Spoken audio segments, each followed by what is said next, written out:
메리 크리스마스. 예, 우리 성도님들 오늘 또 함께 나오시고 목사님 사원님도 나오셨는데 우리 다 같이 손 옆에 계신 분들하고 손 한번 잡아주세요.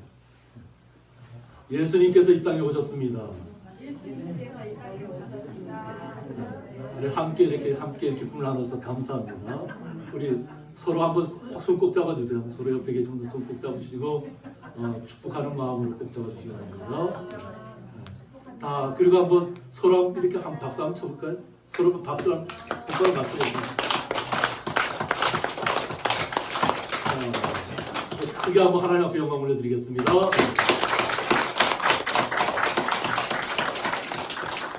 네, 감사합니다. 네, 오늘 말씀의 제목은 참 빛, 곧 빛이 있었나니 이런 말씀 제목 가지고 성탄절 또 주일을 함께 말씀을 통해서 은혜 나누는 시간 갖도록 하겠습니다. 예수님께서 이 땅에 오셔서 저희들에게 새로운 생명, 영원한 생명을 저희들에게 부여해 주셨습니다. 예수님께서 이 땅에 오지 않았으면 저희들이 영원한 생명으로 갈 수 있는 길을 알지 못했습니다.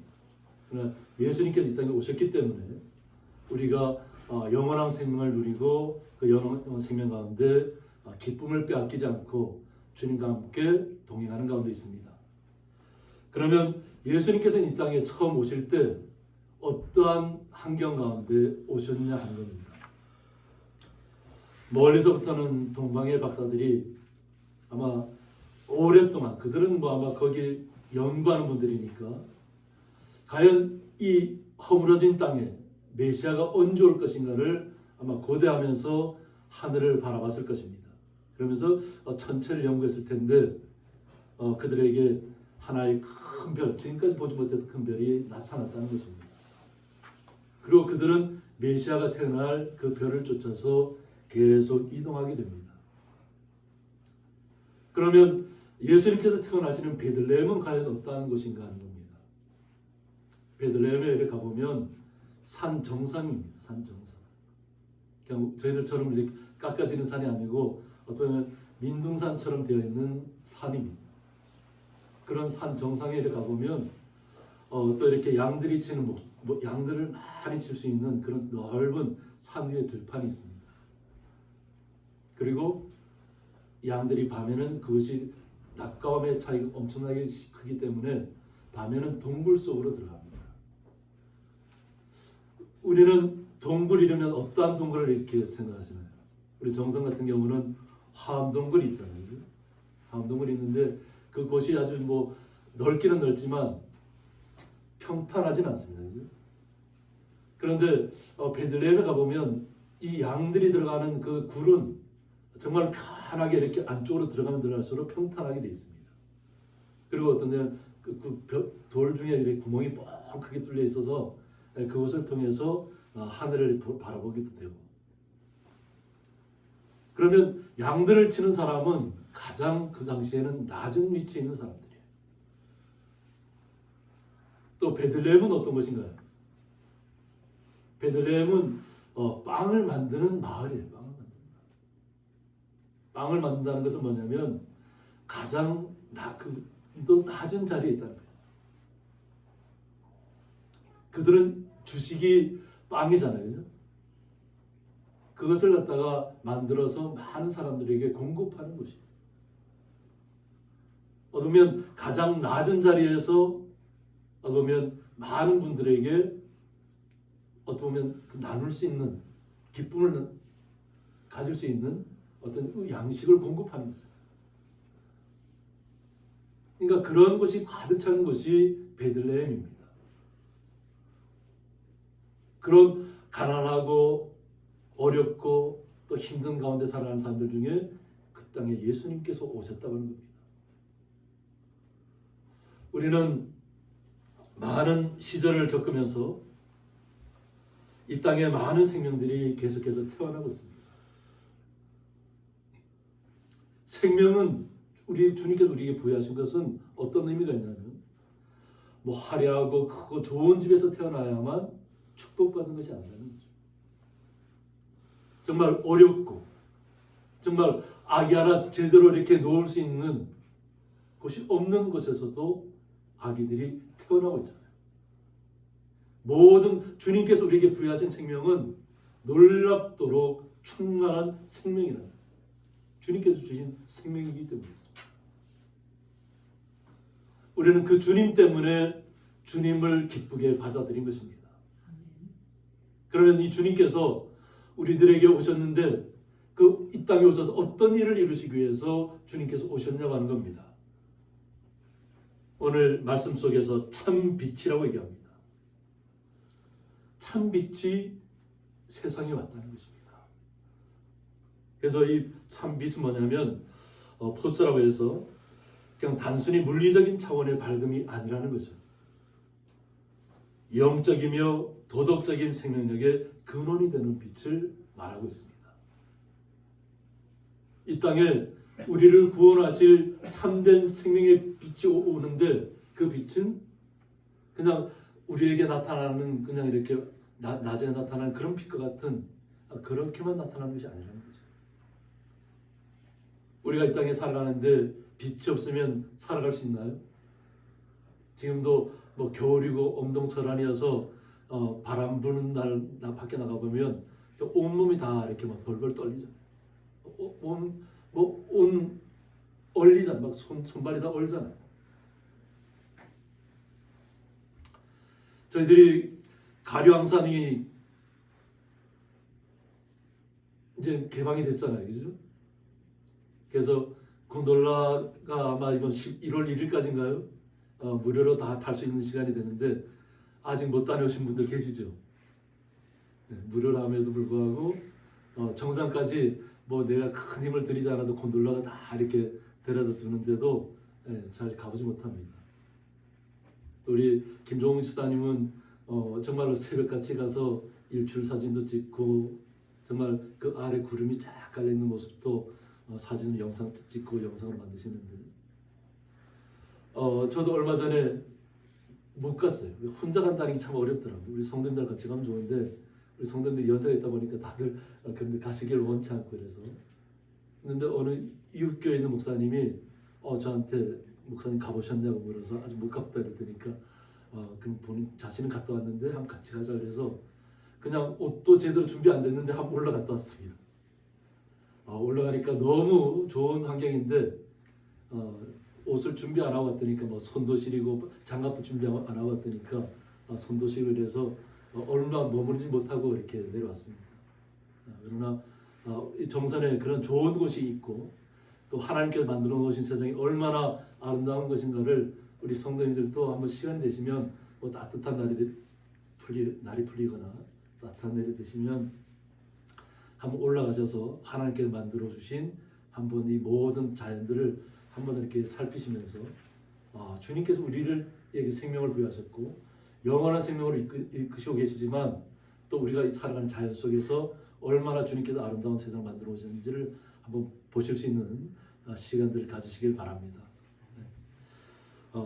그러면 우리는 이 영원한 빛 속으로 주님 앞에 이끌려서 이렇게 왔습니다. 이것은 세상에 어떤 뭐 자연이 주는 것이 아니라 오직 예수님을 통해서만 이 빛 가운데로 우리가 걸어갈 수 있다는 것입니다. 그래서 우리가 이 기쁜 날을 축하하고 또 주님 앞에 영광을 올려드리는 것입니다. 그래서 이 빛이 각 사람에게 비추는 빛이 있었다고 했습니다. 예수님께서 이 땅에 오셔서 홀로만 영광 받으시는 것이 아니라 예수님께서 이 땅에 오신 목적은 바로 우리 성도님 한 분 한 분에게 빛이 되기 위해서 오셨다는 것입니다. 이 땅에서 얼마나 힘들고 고난 가운데 걸어가고 있잖아요. 근데 그 고난 속에서도 주님이 우리에게 빛으로 오셔서 우리에게 밝음을 주셨다는 겁니다. 근데 이 밝음은 영원한 생명을 갖는 밝음이에요. 주님과 함께 주님의 나라에서 그 기쁨을 함께 나눌 수 있는 영원한 생명의 빛으로 우리를 이끌고 계시다는 것입니다. 그래서 예수님께서 이 땅에 오신 의미가 우리에게 새롭게 다가오는 것입니다. 그러나 그가 세상에 계셨음에 세상은 그로 말미암아 지은 바 되었으니 이 모든 세상을 하나님께서 지으셨잖아요. 주님께서 지으셨는데 세상은 알고 있었다고요? 예수님께서 이 땅에 오신 것을? 세상이 그를 알지 못하였다고 했습니다. 거룩하신 하나님께서 정말 가난한 땅 베들레헴에 정말 어렵고 힘든 사람들만 사는 곳에 또 그것에 또 먼 거리를 이동해서 와서 정말 어렵고 정말 누일 자리 하나 없는 제대로 없는 곳에서 예수님께서 태어나셨다. 가장 낮은 곳에 오셔서 우리를 위해서 우리의 모든 연약함들을 치유하셨다는 거예요. 그럼에도 불구하고 세상은 그를 알지 못했다는 것입니다. 우리는 찬양을 통해서도 하나님 앞에 영광을 올려드리고 또 우리가 사는 땅에서도 주님 때문에 평화를 누리고 있습니다. 이것은 예수님께서 우리 성도님 모두에게 주신 것입니다. 우리 성도님들 마음속에 기쁨을 허락하시고 주님을 높일 수 있는 마음을 허락하시고 주님 때문에 내가 다시 살았습니다 하는 고백입니다. 우리도 어둠에 살았잖아요. 예수를 모른다는 것은 이 세상 속은 세상은 화려하게 변해가고 있지만 예수를 모른다는 것은 어둠 속에 거하는 것입니다. 그러나 우리는 비록 연약한 가운데 있고 가난한 가운데 있고 고난 가운데 있지만 주님께서 우리에게 오셔서 밝음을 허락해 주셨고 이 밝음은 세상이 주지 못하는 밝음이라는 겁니다. 그러나 우리 성도님들은 주님을 온전하게 영접하고 있지만 세상 모든 사람들이 주님을 영접한 것은 아니라는 겁니다. 자기 땅에 오면 자기 백성이 영접하지 아니하였으나 그렇습니다. 그러니까 주님을 안다는 것은 놀라운 축복이면서도 우리에게 놀라운 특권입니다.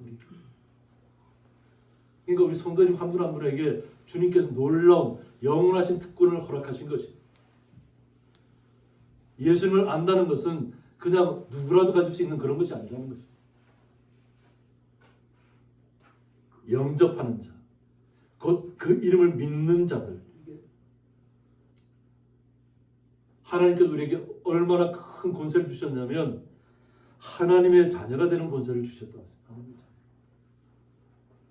우리 성도님 한 분 한 분이 하나님의 자녀가 되었다는 거예요. 우리 다시 한번 옆에 계신 분 손잡아볼까요? 옆에 계신 분 손잡아보세요. 혼자 지금 앉아 계신 분들은 내 옆에 있는 분을 갖다 내가 꼭 손을 잡았다 생각하시고 한번 두 손을 꼭 모셔서 그 마음이 전달되길 바랍니다. 하나님의 자녀가 되었다.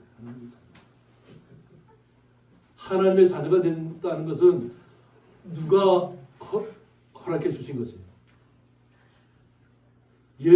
주님께서 이 땅에 오셔서 예수님을 영접하는 분들에게만 허락된 것입니다.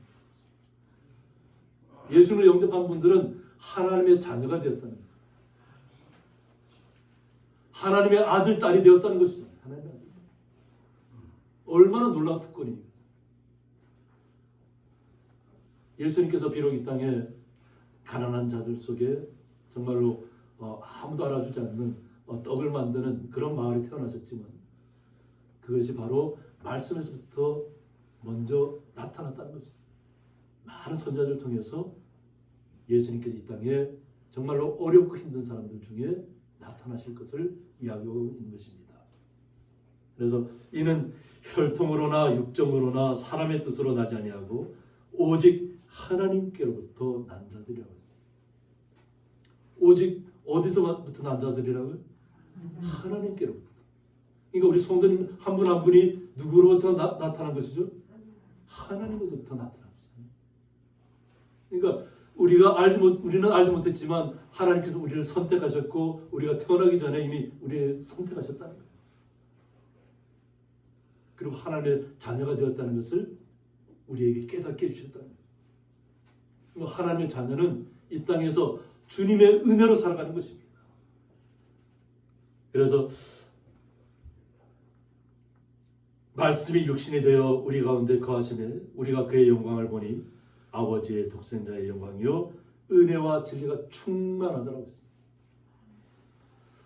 예수님의 모습 속에서 은혜와 진리가 충만하다는 것입니다. 그 은혜와 진리가 충만하신 주님께서 우리에게도 그 은혜와 진리를 충만하게 더듬혀 주시는 것입니다. 그러므로 우리 성도님들은 그냥 마음껏 크고 기쁘게 메리 크리스마스 하고 부르셔야 됩니다. 나에게 얼마나 놀라운 하나님께서 우리에게 이 땅에 육신의 몸을 입고 오셔서 우리에게 하나님의 자녀가 되는 권세를 주고 하나님의 은혜와 충만한 진리가 우리에게 넘쳐 흐른다는 것입니다. 그러니까 우리가 주님을 찬양할 때 기쁨 가운데 찬양하시는 것입니다. 오늘 강육사님께서도 마라나타는 찬양을 통해서 주님 앞에 얼마나 그 간절한 마음이 전달되는지 모릅니다.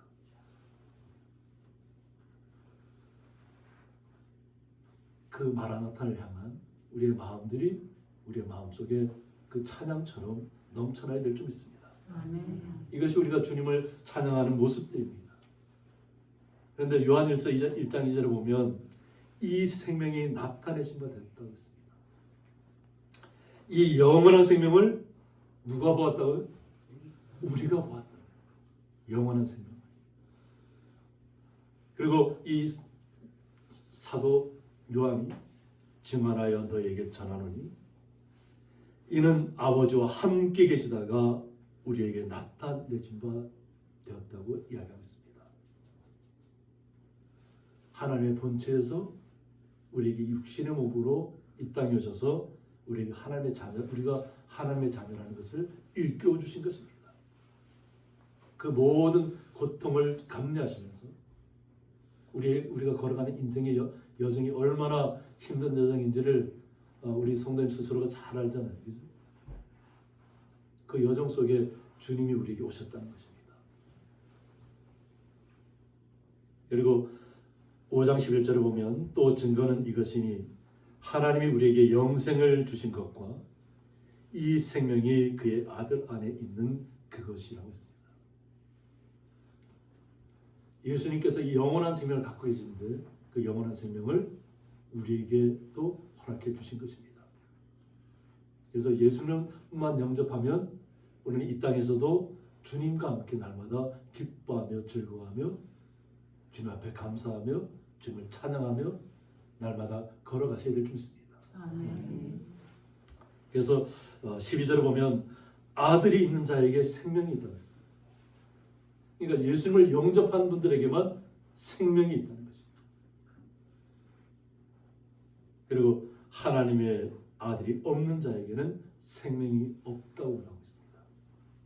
그러니까 우리가 이 땅에 살아가면서 다 똑같이 살아가는 것 같지만 주님께서 우리에게 오셔서 우리의 마음을 터치하시고 내 마음을 감동시켜 주시고 우리의 삶을 변화시켜 주었잖아요. 그리고 주님 때문에 천국만으로 우리가 기뻐하며 찬양하는 것이잖아요. 어떠한 어려움을 만나도 주님 때문에 그 어려움을 이겨낼 수 있다는 고백을 하는 것이 우리 성도님들입니다. 주님이 나와 함께 하시는데 무엇이 두렵겠습니까? 그러므로 우리는 생명의 자녀로서 날마다 거듭나고 있는 것입니다. 주님께서 우리를 부르실 그날에 주님과 함께 영원한 생명을 누리기 위해서 날마다 이 땅의 어려움들을 주님과 함께 동행하고 있다는 것을 잊지 마시기 바랍니다. 그러나 분명하게 이 세상의 모든 것을 자신들이 누린다고 해도 주님을 영접하지 않는 자들에게는 생명이 없다고 하는 겁니다. 그들은 살아있으나 살아있는 것으로 만족하는 자들입니다. 그러나 우리는 이 땅에서 어떤 역경을 만나고 고난을 만나고 힘든 여정을 걸어간다 할지라도 주님께서 나를 아들 삼아주시고 딸을 삼아주셨다는 것을 잊지 마시기 바랍니다. 예수님께서 그냥 허투루 오신 것이 아닙니다. 우리에게 하나님의 아들과 딸이 되는 권세를 주시기 위해서 그 자신이 모든 역경들을 무릅쓰셨다는 것입니다. 그만큼 우리 성도님 한 분 한 분이 주님 앞에는 소중한 하나님의 아들과 딸입니다. 잊지 마시고 그 영원한 생명을 날마다 마음속에 모시고 날마다 주님 앞에 주님의 이름으로 기도하시고 찬양하시면서 주님과 함께 동행하시기를 주님의 이름으로 축원드립니다.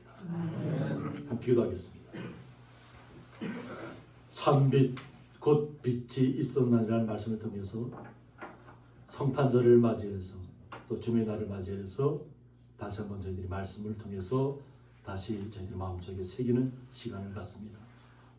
주님께서 우리에게 하나님의 자녀가 되는 권세를 허락해 주셨습니다. 날마다 그 빛 대신 주님을 따라서 날마다 영원한 생명의 빛으로 나아가는 저희들이 될 수 있도록 주님께서 복의 복을 더하여 주옵소서. 주님의 그 크신 사랑에 감사하며 예수님의 이름으로 기도드리옵나이다. 아멘.